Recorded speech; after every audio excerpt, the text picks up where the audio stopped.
What could happen if we lived and led like the kingdom mattered, more than our turf? And now, this. Kingdom Over Turf podcast.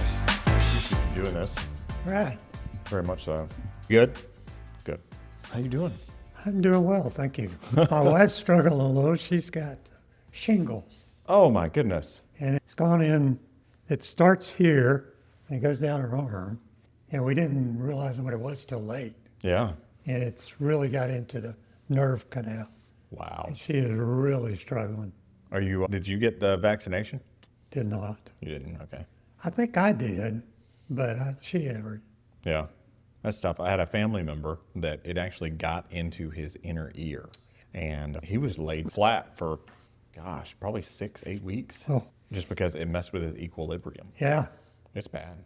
Yeah, I had it, but it was around the waist. Oh. And I got it, figured out what it was early, and they had some antiviral medicine. Yeah. If you get it in the first 48 hours, you're good. And it was a light case. Yeah. But I wore pajama bottoms for 3 weeks. Missed a couple of weeks of work. Well, I am grateful for what it is that you guys are doing. How long have y'all been doing this? It's a long story. That's but perfectly I can fine. make it short. You don't have to make it short. That's the benefit. So let me just say, this is a conversation.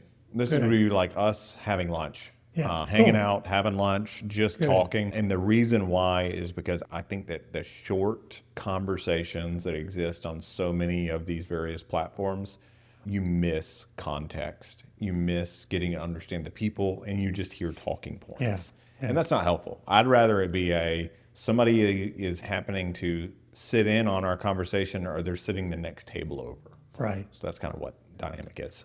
I didn't get into, or we didn't get into ministry till very late in life. After I came here originally, Jacksonville, to attend UNF. I forget what year it was, 73. I was in the charter class. I went to a junior college before, and I transferred my credits up here to finish. We left here, I graduated, we worked here a while, left, come back, and we made several of these trips back and forth. But we finally settled in Jacksonville in 1992. Okay. And back then, anytime you saw a service on television, it was First Baptist Church Jacksonville. Yeah. And we came from a real small church, and we decided that we couldn't go to that big church. So we started going around trying to see what would fit us. Church hopping. Church hop. And after a little bit, we decided we were going to go visit. Yeah. And we never went anywhere else Yeah. after that. That was when Pastor Homer Lindsay was there. And Jerry Lindsay as well. Yeah, Jerry Vines. Jerry Vines. They were. It was almost Jerry Lindsay. I mean, it was. You're right. And the beauty of that is Dr. Lindsay liked to run things, and Dr. Vines just liked to preach. Oh, yes. And so they got along really well. Yeah. Nobody could understand how they could co-pastor for Yeah. so many years. It is a case study in the dynamics of leadership and the various aspects of leadership that work well, especially in a church world where you have two different leaders, both highly capable, both highly competent, Yes. but existing in the same place, and their skills are complementing one another, and the benefits Yes. that can be had when that takes place in a man. healthy way. It's So so that church exploded in that day and Yeah. age. So many things. Yeah. That was during the church growth movement. We did a lot of things wrong, but we did a lot of things right. Was it 6 city blocks? 6 or 7? 9. 9 city We blocks in covered downtown Jacks. 9 city blocks. Parts of 9. Yeah. The main auditorium covered a city block. Yeah. It had a capacity of 15,000. Oh, yeah. I remember sitting into it, listening Yeah. to the cathedrals one Yeah. time. So you asked about ministry. We plugged in really quickly and just started volunteering. And the first thing that kind of hooked us is the pastors' conference. Oh, We started volunteering at the pastors' conference, and we loved it. The music was wonderful, preaching was wonderful, and we just wanted to get all we could. yeah. And then It ran for what, 20, I 25 think it was years? plus 30. Really? Yeah. It started before we got there. Yeah. I went to it a few times as a pastor. Yeah. So one of my early mentors was a Sunday school teacher of mine that I really admired. And I was pretty much an introvert, and he kept pushing me into leadership. And what Dr. Lindsay would do is he would put couples in the hotels they reserved and ask them to stay there. Nice. Where can I go? Yeah. We were there. My mentor asked, typically seniors that did that were retired. He said, do you think you and Sandra could come and man this one hotel that the guy that was scheduled to do it had fallen racing his grandkids? Oh. So we say, sure. I know you're not supposed to do that. Like, I don't even want to race my kids. And I can't imagine doing it when I have grandkids. That's right. So we did, and we got a taste of being in service at those conventions. Mm-hmm. We had a young couple that was from West State, Virginia, close to the Kentucky line. And every time we looked around, this couple was with us, and they never opened up or anything. And he finally said, when he started to leave, his name was Donald. I said, Donald, I'd never thought anything about ministry. I gave him my personal information on the back of my business card. And What were you doing in the time? I was an insurance agent, Okay. property and casualty. How can you be an introvert and an insurance agent at the I same wasn't time? a good one. Okay. Yeah, to be honest, the way I did that, Yeah. I would find someone who was in trouble with their coverage. So you were essentially an ambulance I was chaser, a fix-it guy. fix-it guy. If I had to work harder to find the business, So you didn't have to talk to people. so I didn't have to, yeah. Well, I had to talk to people, but it was about something I really knew something about. Yeah. And that was insurance. Yeah. You know, it wasn't just Joe Blow. Right. So from there, about 2 weeks later, back then it was email. So I get this long email from the guy, and the heading said, since you asked. And he just poured his heart out to me. Oh, wow. And I'm thinking, why me? We stayed in touch, and they asked us to pray. They trying to have a child. They couldn't get pregnant. They did. And I mean, we stayed in touch with them all year. And the next year, we housed them. They stayed with us, and we got to know them a little better. But we served in the same location. If you remember, the main auditorium had this escalator with 2 double doors. Yes. I served at that door for years Wow. during the pastor's conference. Yeah. So the same guys that came to the conference every year had come up, and you would see them kind of look around. Hey, can I talk to you? And I'd say, sure. And they would just spill their guts. Really?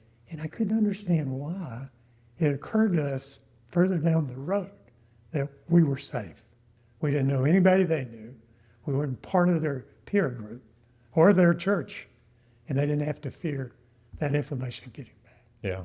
But just watching their countenance change by being able to talk to somebody really caught our attention.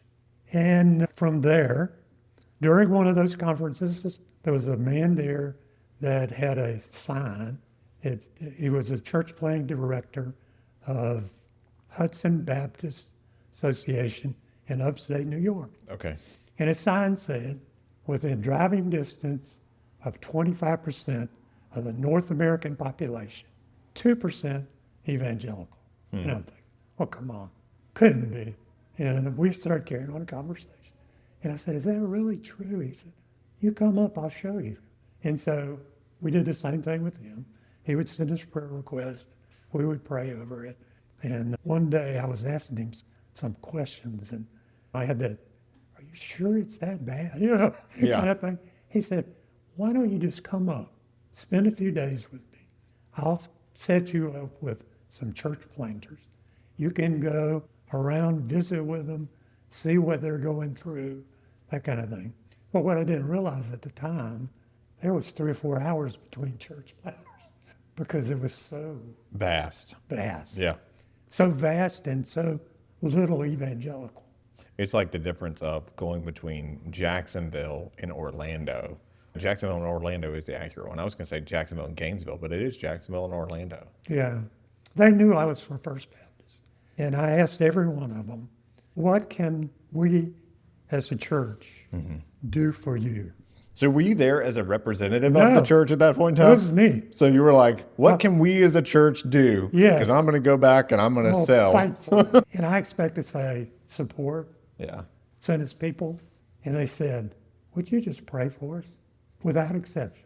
We saw, I think we were set to see 7, and we ended up seeing 6. But they were all over upstate New York. Without exception, every one of them is. And I said, why is that? And they said, look, Satan has this territory now, and he don't want to relinquish it. So they know that we as pastors are committed, but the way they get to us is through our families. Would you pray for our families? That's the truth. That just, our heart just broke. So when I got back, we even had thoughts about going up trying to help, but I was in the midst of my career, and I had 2 kids at home, 1 in college, and I needed to work, and jobs were scarce. So when I got back, I said, I need to do something to help pastors. I don't know what it is. Yeah. So I called Rick. There was a lady in the office I knew, and for the life of me, I can't remember her name. And as an insurance agent, she tried to send me business. And the way we were set up in my business, I had to generate a certain amount of commission before they would allow us to work on it. And it was a pretty good sum, so they were all small. And I'd meet with the people and I'd say, look, you got the best you have. Why don't you try this other agent? But I never could. And I said, can I buy you guys lunch? You've been so nice to me. Can I supply the office lunch just as an appreciation? This is at JBA? At JBA, when it was JBA. And she said, sure. And so we set it up, and just as an aside, at the end, I said, who is your favorite church planter in town? And she said, oh, I can't tell you that. But you need to meet Hal Howard. You may know that. Yeah, I know Hal. You need to meet Hal Howard. He's our church planting director. Yeah. He was up in New England, wasn't he? Eventually. Yeah, he ended up moving. So at this time, he was here, and I set up a meeting with him. We had lunch. We hit it off. And he began using me to help church planters. Yeah. Since he knew I was in business, most of it was with the international guys. At that time, you had to have a corporation set up before you could get funding Makes sense. from the convention. So I had to help him set it up. And I have some funny stories about that. It was a hoot with some of those guys that spoke real broken English. Oh, I'm sure. And a southerner like me trying to communicate. Trying to talk business. Right. So anyway, Hal started using me. And then they asked me they did what they call Kairos coaching. It was something that Bob Bumgardner and Rick Wheeler, Lewis Miller had put together. They didn't certify us, but they taught us the basics. Right, yeah. So I went through that and I loved it, and I started coaching church planters. Yeah. In fact, when Hal went to New England, he called me up and he said, would you coach a church planter for me? And I knew most of them then. And I said, sure, Hal, who is it? And he told me the guy's name. And I said, I don't know that name. Is he new in town? No, he's up here in New York. And I said, wait a minute. Are you sending me a plane fare or what? He said, no, just call him up. This was what year, approximately? Oh, man, I lose track of time. That had to be... So, Zoom existed. It just was... Well, I didn't just know not anything. great. I didn't know anything about it. I don't think it was called Zoom at that point. There was something else before that. It was awful. The texting was available. Yeah. So I texted, set up a phone meeting with him, and we hit it off.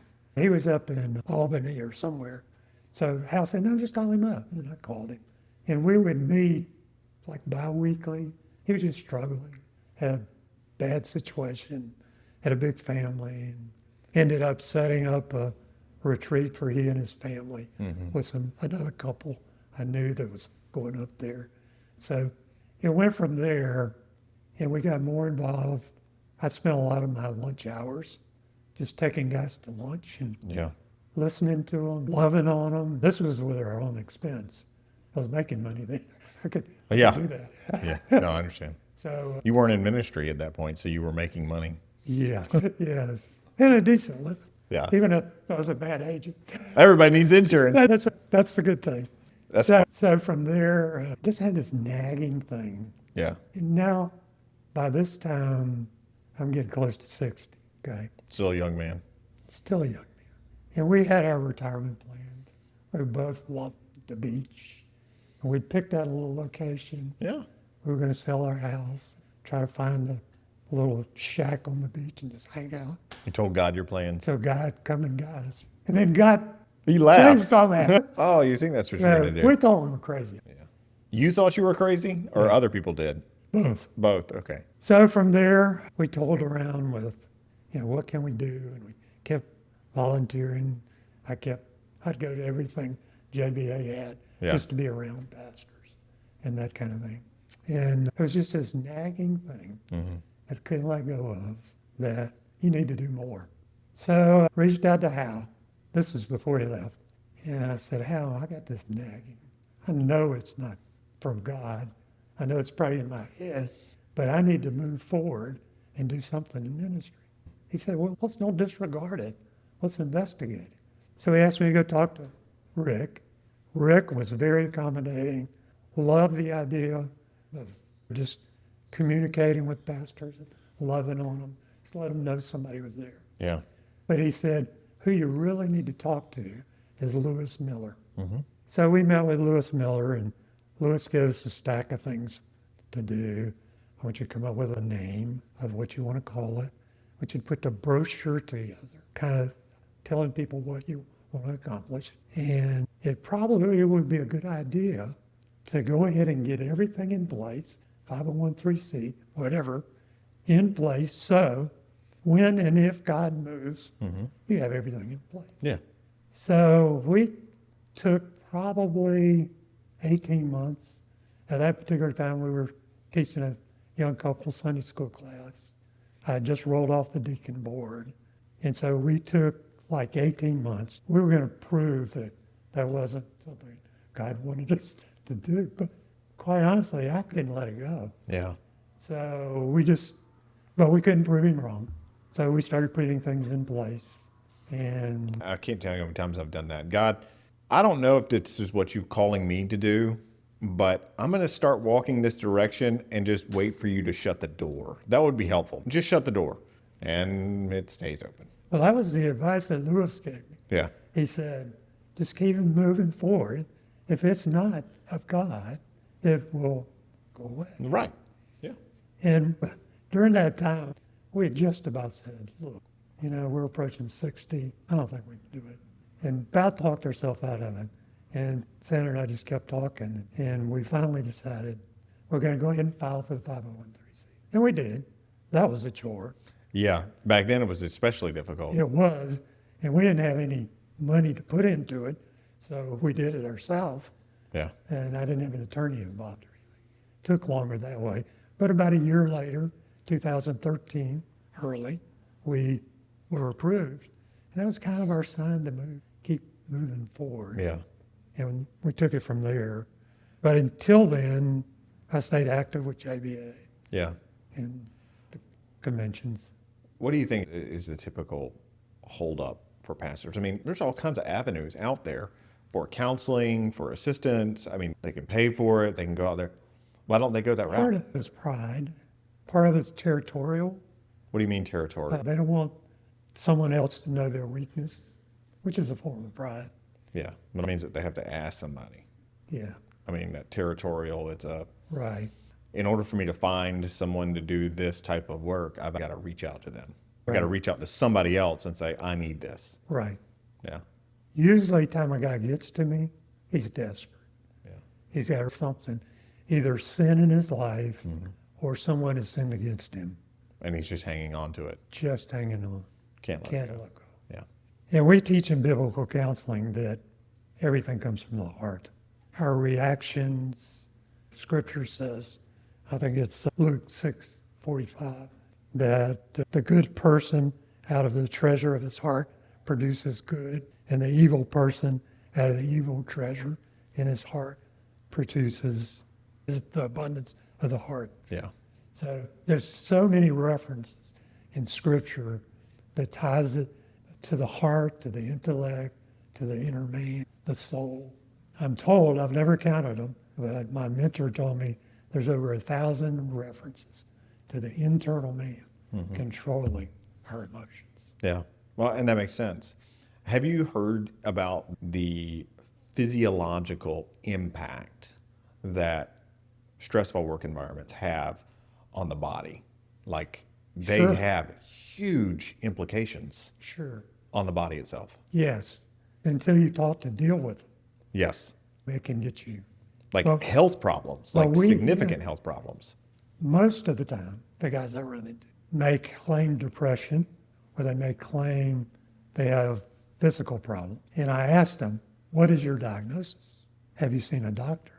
If they tell me they have been diagnosed with clinical depression by a psychiatrist, I say, okay, but have you, by a physician that treats the body, do you have a diagnosis?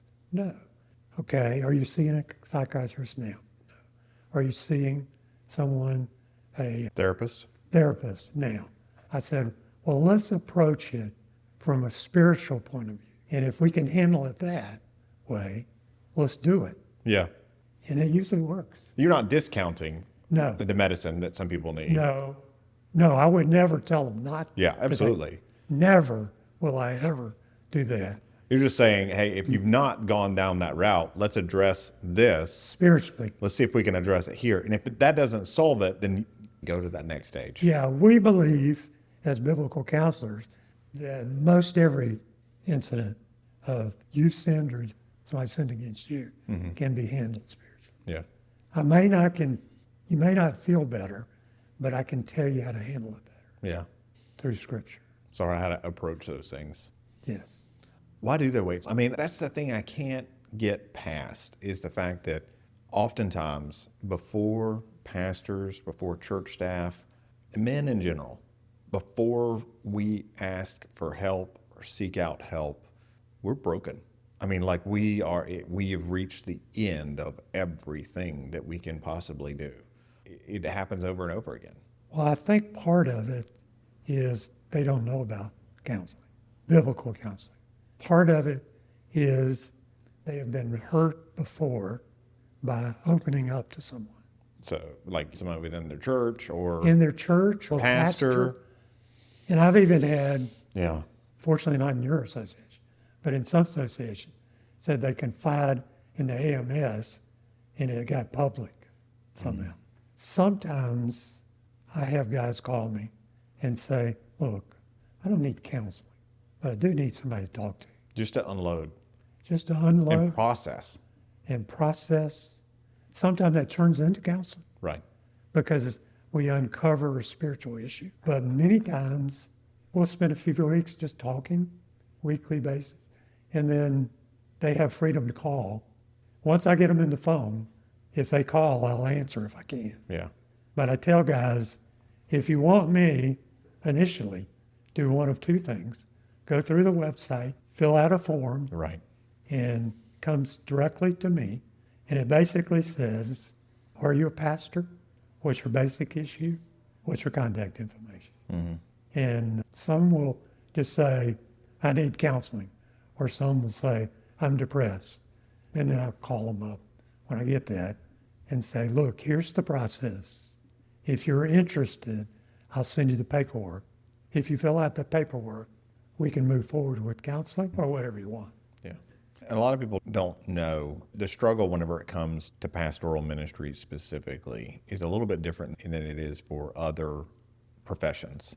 I don't want to say that it's a profession, but it is a profession. There are guys that are doing this full time. They've been trained to do this full time. Sometimes they've been taught to preach and then they step into the pastorate, but they've never been taught to lead. They've never been taught to manage people. They don't understand about systems. They don't know about structures. They don't know about frameworks whenever it comes to segmentation and growth and Yes. scales of growth and scales of economy and budgets and personnel. They don't know all of those things because they've only been taught to preach.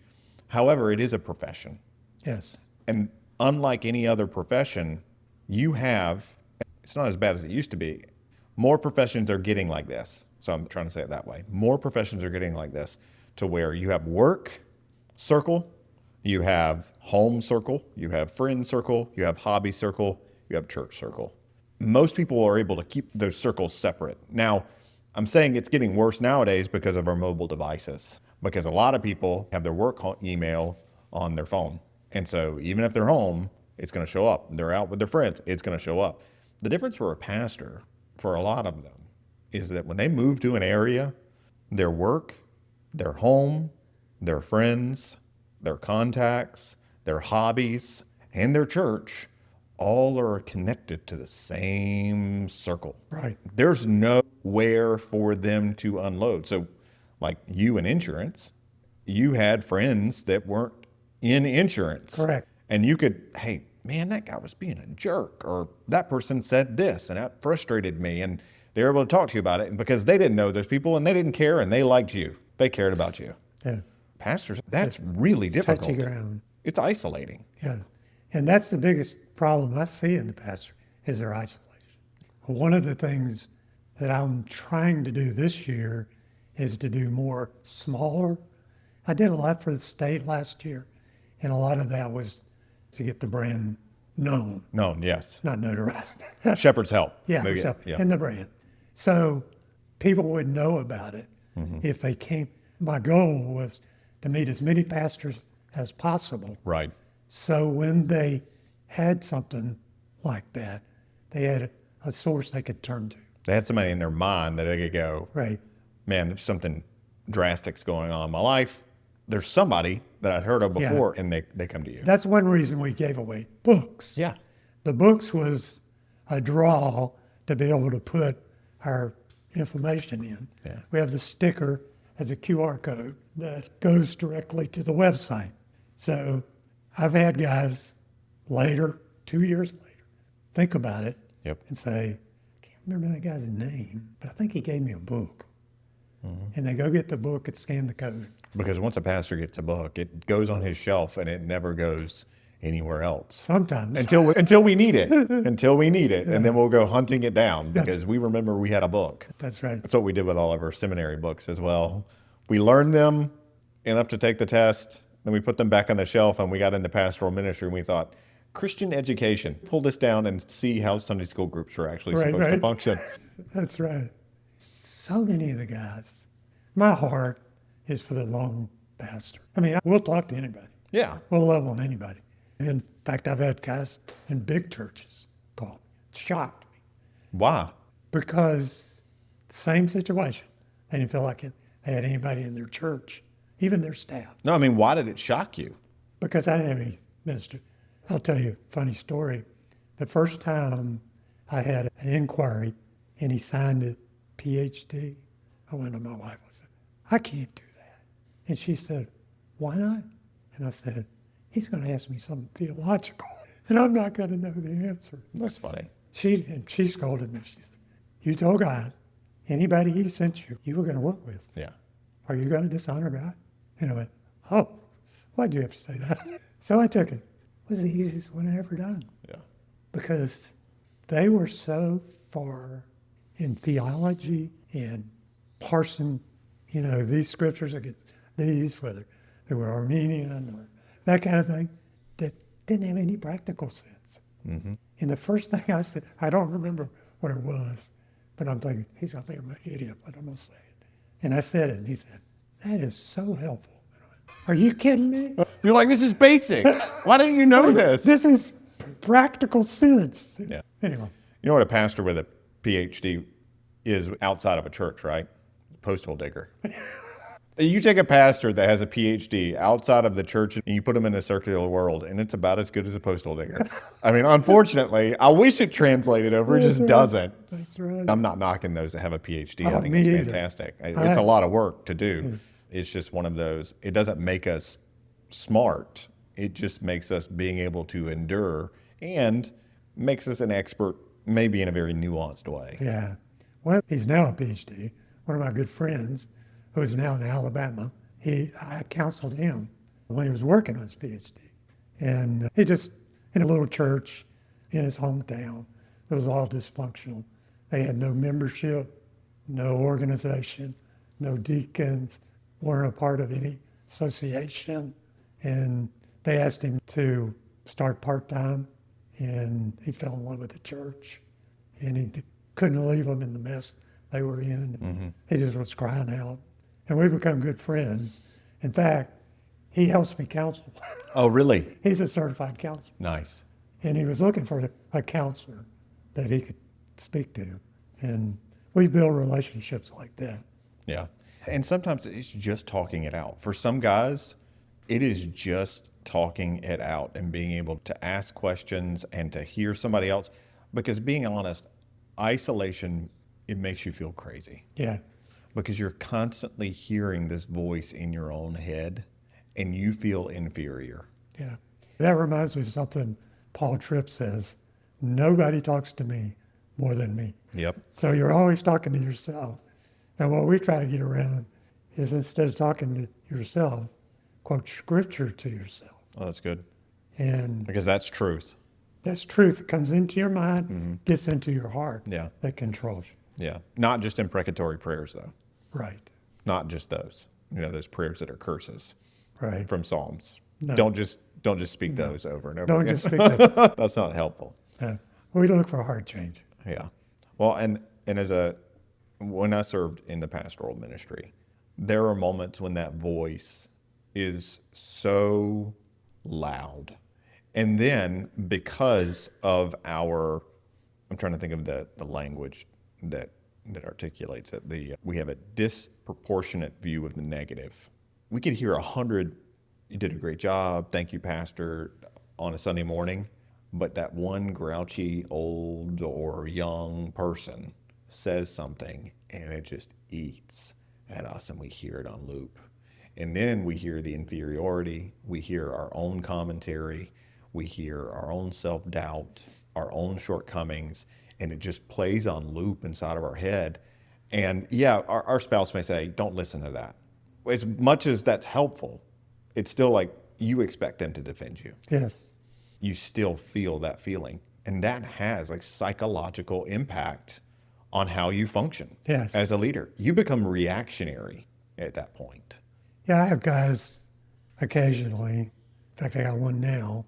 He's in a position now at church. He feels like God may be calling him to do mission work, but in the States. Mm-hmm. But he don't want to tell his pastor yet till he has it settled. Yep. And he just wants to talk through it, just to have someone to talk through it, ask questions until he's ready to go see his pastor. Why doesn't he want to talk to his pastor yet? Fearful that he'll start looking for his replacement. That is a culture that exists in churches, unfortunately. Yes. And it's damaging. It really is. It is unhelpful. It is damaging. It's not kingdom oriented. Yeah. I served in a church like that. I was one of those staff members that I could not say, you know what, I feel like God is calling me to the senior pastorate, because I knew what would happen. A lot of people would be shocked that what would end up happening is that I would be pulled into the senior pastor's office, because I served on staff at a mega church. I would be pulled into the senior pastor's office, and I would be told, okay, you want to do this. I understand you're 12 hours away from your family.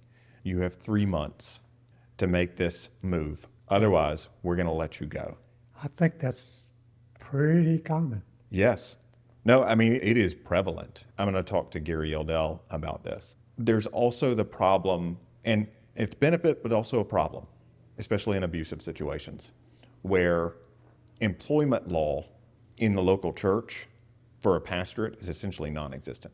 I mean, and that's what fuels it, is situations like that, to where what do you do? Yeah, it depends on your bylaws. Well, yes. And some of them don't follow. No, exactly. But also the court's not going to rule on that. They're going to stay out of that. Yeah. They're going to stay out of it. And just to get it before somebody to say, hey, I was fired or let go because I was looking for another job.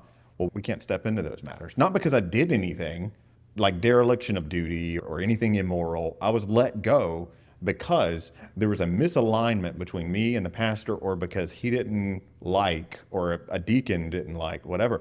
That has a psychological effect. Sure. It makes people feel unsafe. Yeah, it does. But I've seen that work for good. I had a county that was asked to resign. Mm-hmm. He was a youth pastor. Yeah. Because somebody thought he had an inappropriate relationship with his assistant. As it turned out, it was a family friend. And their families were together a lot. And it was more like a brother-sister than a pastor-assistant. Yeah. And the pastor didn't want to fight that had brought it up. So he asked for his resignation.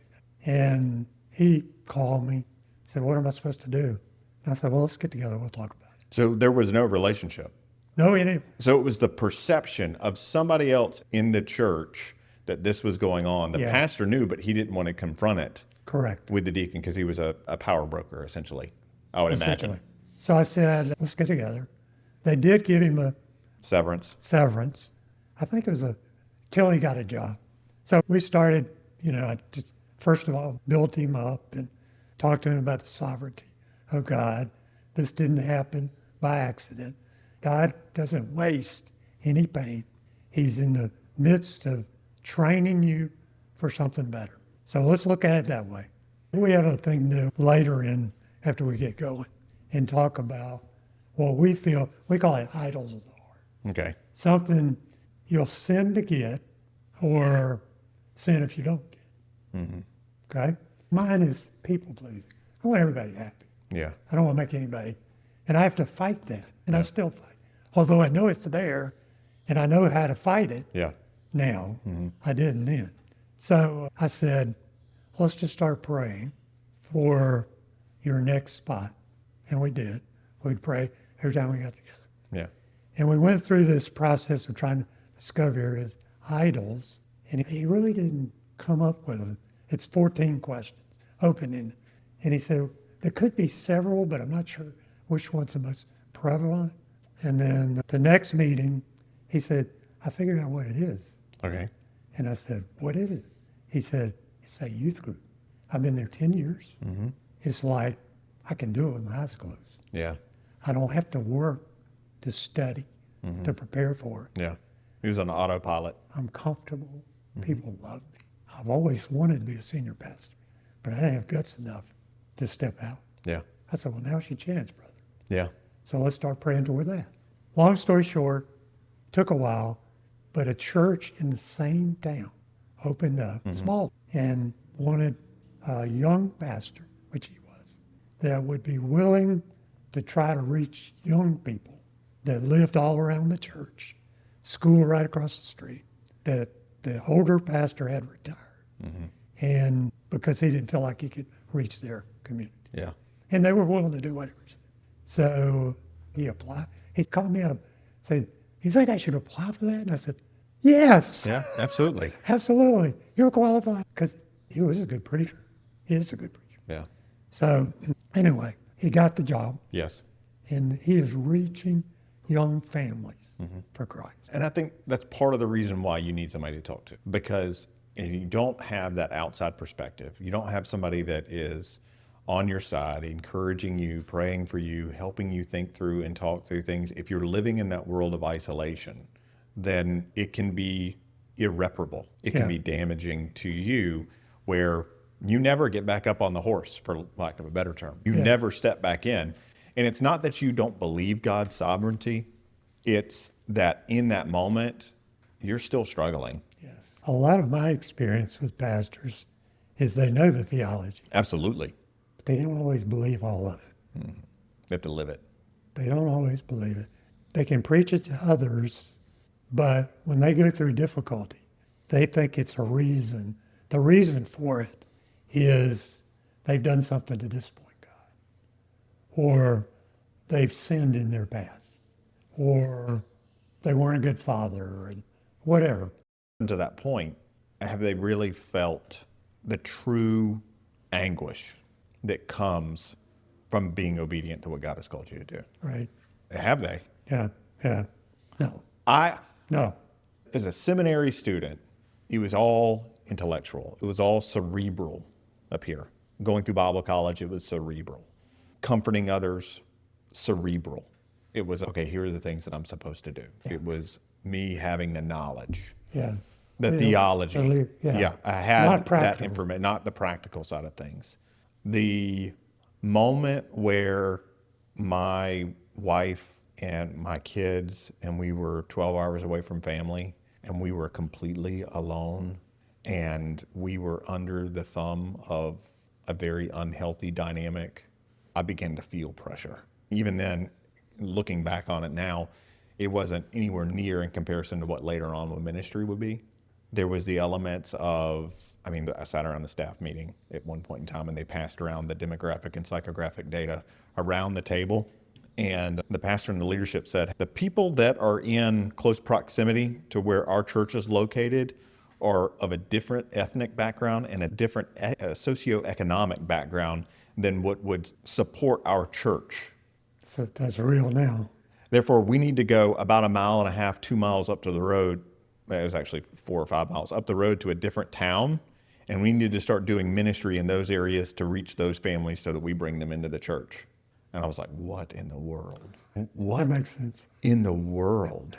And then when I went to a small town and my wife experienced after 5 no problem pregnancies, 5 miscarriages back to back to back. I was like, what is going on here? Yeah. And then the next situation in another town where it was just professionally, it was one hit after another hit after another hit. You don't know how to handle those things when you operate in a vacuum. And if you don't have a conversation with someone, it will crush you. Yeah. It will crush you. It's a reading in 1 Kings, Elijah has a mountaintop experience. What happens after that? Right after the mountaintop experience where he kills all of the prophets, he gets the word or a letter from Jezebel. And she's like, after he had just defeated all those gods, by the way. She said, by my gods, your gods have no power. I was literally making fun of all those people that were cutting themselves, and then I slayed them with a sword. By my gods, may they do to me what I will do to you. I will destroy you, whatever. Right. And what's he do? He goes and hides under a broom tree. Like he runs away. He's in isolation though. He has God, but how often are pastors doing that? Yeah. A lot. And it's hard. You don't know. It is hard. You need somebody in your life. Yeah. I'm a big proponent of discipleship. Particularly a guy has no help. My first question is, who are you discipling? Don't have anybody. I said, is there nobody in your church? Yeah. And they'll say, no one. And I said, wait a minute. They're probably like me, the people in your church. When I was a pew sitter, I call him a pew potato, but go ahead. yeah, and not active in ministry, I would not volunteer to do anything. Yeah. But when someone came up to me, put their hand on my shoulder and said, Jim, I believe in you. I've been watching you. I think you could do more, which was what my mentor did. He pulled me out. I think you could do more. I'd walk through fire. Yeah. And to make that man happy, because he believed in me. Yeah. And unless you show some belief in some of the people in your leaders in your church, you're not going to have any help. You mentioned discipleship. Yes. How much impact, if pastors did more intentional discipleship, would they help to perpetuate a sort of solution when it comes to isolation? I think it would be a tremendous help if they were discipled properly. I'm a big proponent of biblical counseling, the basics, okay? It comes in 3 phases. You do a basic course where you study principles. It's biblical counseling and discipleship with an emphasis in being able to share with others. Yeah. Okay? I like to see them take that, if they will. Just the basics. And that was my intent to start with, and just to get basic information and not get certified. But a mentor of mine encouraged me to keep going and to get certified. But it's got the basic principles. Yeah. You learn a good bit about theology, which I didn't know, and practical counseling or discipleship tools. So I think if more pastors, and you can get the basic course free. Yeah, no, I understand. At First Baptist Jacks, they're doing that for free. Yes, free, online. It's 40 modules on video. And you can do that and stop. Yeah. And it's free. How long are the modules? Hour, Really? maybe a little more. So you did it one a week, within a year, you could be done. Yes, yes. And the way they used to do it is they used to do it on 3 weekends. Yeah. And it was like drinking from a fire hydrant. No doubt. And that's the way I did mine. Yeah. So anyway, if they had more formal, I know there's all kind of ways to disciple, but This one, it's what we use. Yeah. We got a name. We have a simplified discipleship program that we asked all our teachers and leaders to go through. Yeah. And they've given me right to send it to anybody, Nice. free. And I'll get you a copy. Okay. Yeah, that'd be great. I got a PDF. And anyway, it just takes you step by step. And it gives you, just equips you where you feel more comfortable taking a brother and walking with them. And my thinking would be, if that happens, you're discipling somebody. Now they understand biblical framework, biblical worldview. That becomes somebody you can have conversation with, because now you're not operating in isolation. Yes. Where they do become someone that sees what you're going through. They see and hear what's being said, and that can be an additional voice to speak back against that and say, pastor or youth pastor or worship pastor or what. Remember, that's not true. Yeah. What that person just said to you is not true. And in fact, we probably should pursue having a conversation with them, Right. because that's another piece of it. Yes. When we feel in isolation, we have a tendency to pull back from the biblical model of addressing sin. And that doesn't do anything but perpetuate the problem that exists in a lot of local churches. Amen. Amen. I mean, do you see that taking place Yes. whenever you're having counseling with guys? Yes, I do. That's why they reach out to me. They don't have anybody else they can turn to. Yeah. Why don't they turn to somebody? What is it about confronting sin in the local church? Do you get a lot of pushback? Because you have to encounter those situations where pastors are facing sin in the local church, and yet they're not pushing back on it. Yes, I do. You know, we talk about you have a biblical obligation to confront sin because it'll ruin your church. Yeah. I do see that, and we just attack it same way we do anything else. And it's usually, we all are born with a certain temperament Yes. or got it in our environment from our parents. This is nature versus nurture. Yes, but we have the ability to change. Right. A lot of pastors, some pastors, are very good in the pulpit. Mm-hmm. They're not good with people. Prickly. Yeah, they're really. Sorry. I like the way you said that. They're very good at preaching, but a lot of them are horrible at discipleship. Yeah. Why is that? I think personally, this is personal opinion, that the church has given counseling to start with over to the psychologists and not done what God ordained them to do hundreds of years ago. Yeah. I mean, psychology is a new phenomenon because 100 years ago, who'd they go to? Yeah. Pastor. Well, another pastor. Yeah. And it's become easy for pastors to say, I'm not called to do that. I would disagree. Understand. They are called to counsel. I think that's part of their job. Not counsel, but disciple. Right. To disciple, yes. From the counseling aspect of it, there are elements that are a little bit more involved in that. Yes, but they can take it so far. That's the point, is they can take it so far. Whenever I was pastoring, And that'll handle a lot of them. I could take it so far. And then it became, I'm sorry, you're going to have to go to this next stage here. And it wasn't because the biblical advice or counsel that I was giving was bad. It's because from a capacity standpoint, they weren't doing it. They weren't listening. Yeah. Therefore, you need a different voice. Well, number one, they've got to be saved. Well, If they don't know Jesus, biblical counseling, you would think No. if they're a church member, then that shouldn't be a problem. yeah, you'd think. But I wouldn't some.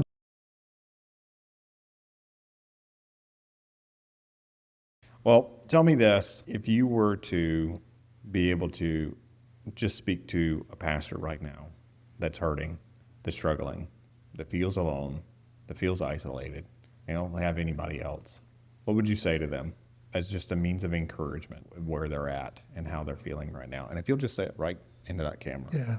First of all, I'd say you're not alone. I'm here. You're in my phone. So if you need help, you have immediate access. If I'm in a meeting with another guy, I'll call you back as soon as I get through. It's not as bad as you think. We can work through this. You're just in a bad spot now. You think the world's going to come to an end, but God didn't promise us an easy road in life. He promised us that we'd have trials and tribulations. So what you and I need to do is work through what you're going through now to give you some hope. I think in the first couple of meetings with you, I can give you enough hope to keep you going toward whatever your desire is, whether it's to continue to preach, to look for a new setting, to confront someone, to be a better husband, better dad, whatever it is. I think I can give you the tools that'll give you enough hope that you can continue. That's great. You guys also counsel women Yes. as well. You don't counsel women. I don't. You have women that counsel women. I don't. And I have two. Both of them have been counselors at First Baptist. Okay. My go-to lives in McClinney. Mm-hmm. She was Dr. Vine's assistant, but I think Dr. Lindsay. She's seen a few things. Since I have been certified, getting deep in the weeds with guys and seeing, because I know my heart, I know my abilities, and I know I'm well over what I'm capable of doing, and watch the Holy Spirit change guys before my very eyes. Yeah. And knowing it's nothing I had done, I understand. but the Holy Spirit did it. You don't think that'll grow your faith? Oh, absolutely. And there's moments of breakthrough when you see those light bulbs come on. It is incredible. I worked with a young man that was just distraught over losing a young lady out of his youth group on a mission trip that was no issue for him. He had nothing to do with it, just a freak accident. He felt guilty for that to the point that he was having a nervous breakdown. He couldn't function. He went into his church, wanted to resign, and they said, "Why? We love you." And he said, "I'm not healthy." And they didn't realize it. I mean, he put on a good front. And he said, "Well, I'm not healthy, and I need some time to heal." So I gave him 6 months sabbatical. He asked me to come along with him through that sabbatical. Mm-hmm. And it took most of it, but one day it clicked. That wasn't his fault. And he's a different person. Yeah. And to see that, I mean, I was so frustrated. I went into Sandra, I said, "I love that guy. I've learned to love him. I don't know if he's going to get rid of this." I need to share with you, too, that we have a prayer team. Mm-hmm. Sandra leads a prayer team, mostly ladies, 15 people. Yeah. And when I get a case, or one of my guys get a case, or ladies gets a case, she sends first name, very limited what the issue is, no location. Mm-hmm. And they start praying. Every time I go into a counseling case, she says, "Who are you seeing today?" Mm-hmm. And if she's not doing something else, she sits in our bedroom, I sit in our spare bedroom, in Zoom, and she prays the whole time. Yeah. So that's a big part of our ministry. That's great. But I went to her and I said, "I don't know if he's ever going to change." Yeah. And that day, it clicked. That's great. And I don't know what did it. It's got to be the Holy Spirit. I know it's the Holy Spirit, Right. but I don't know what the Holy Spirit did in his heart. Yeah. But I still, to this day, we talk. An interesting thing, most everybody I've counseled have become friends. Yeah. And they have freedom to call me. And there's the aspect of pastors engage in that. Because I agree with your statement earlier about part of the issue is that the church has sent that work out of counseling. A lot of it has gone outside the four walls of the church.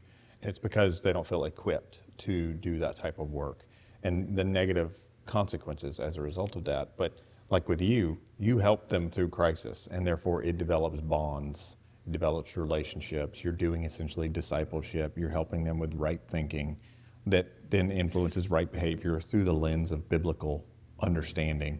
And that does create a bond that exists there. It creates a strong bond between the two of you. If more pastors engage in that, one, they're going to have greater connections with other people, but also it creates a healthier culture in the context of the church. Yes. Less isolation, more being able to speak biblical truth to one another, and frame it from the standpoint of, hey, remember remember, this is what the Bible says about this. Yes. Be encouraged about this. Hey, we're praying for you. And having that approach, it's empathy, it's understanding, it's patience, it's kindness, it's grace. It's all of those things that the church should be. So I think it's great. Yeah, if you train enough of the laity to see the warning signs, Yeah.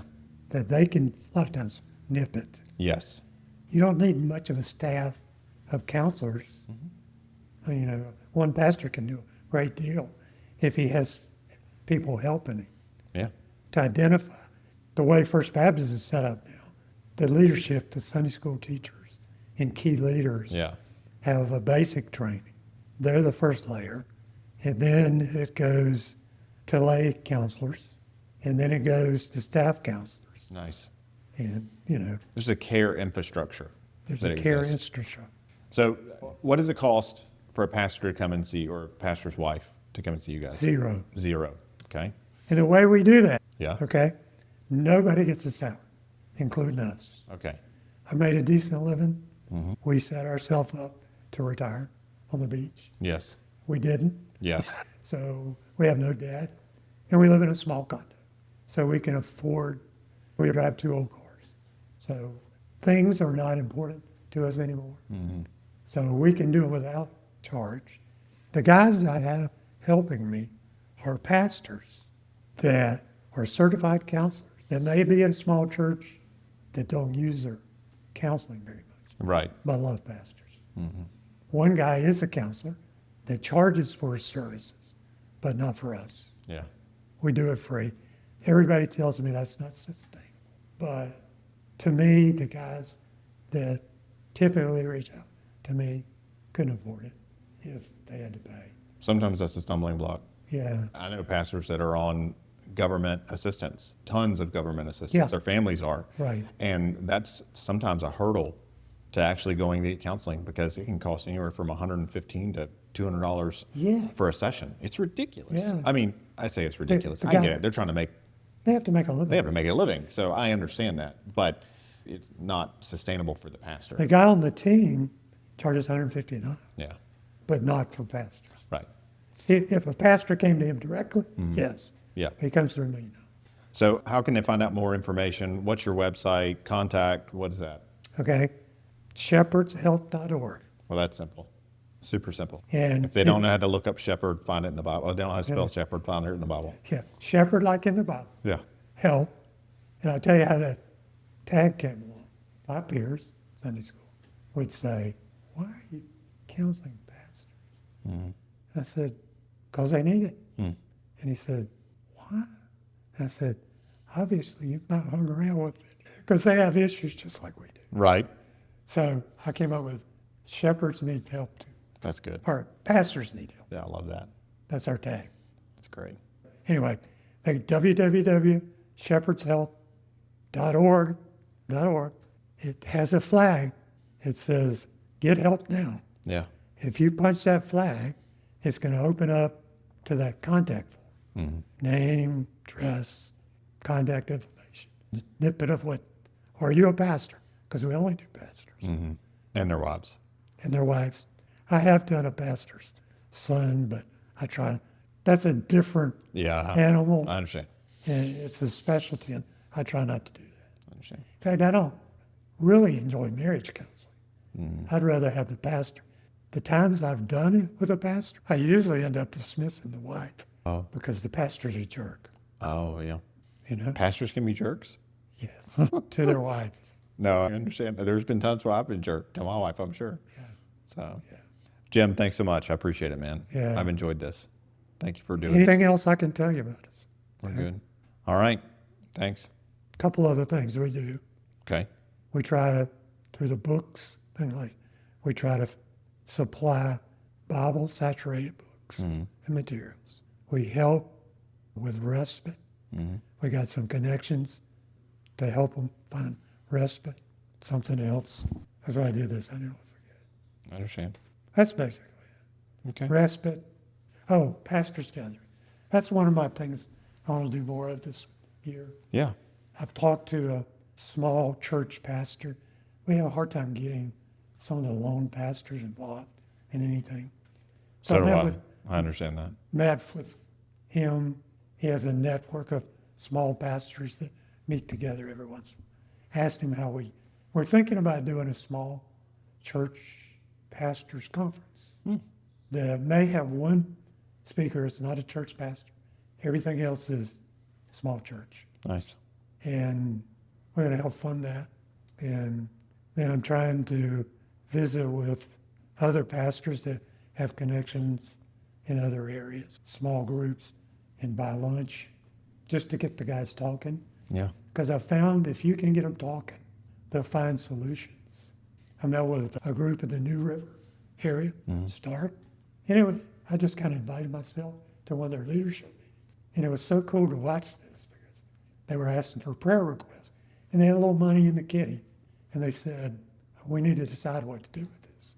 And one of the guys spoke up and he said, I don't know if you want to spend it on us, but my sound system blew up Sunday. And this is Tuesday night, I think. I don't know what I'm going to do Sunday because I don't have a sound system. And he said, could you use some of that money? Help me get a sound system. And the guy said, wait. You just need a sound system? And he said, yeah. He said, well, we just replaced ours. He said, if you're willing to use it, I'll come Saturday, set it up for you and teach you how to use it. Yeah. He said, how much? He said, nothing. I was going to give it away. Yeah. So I've seen things like that happen. Yeah. No, I understand. I see the same thing all the time.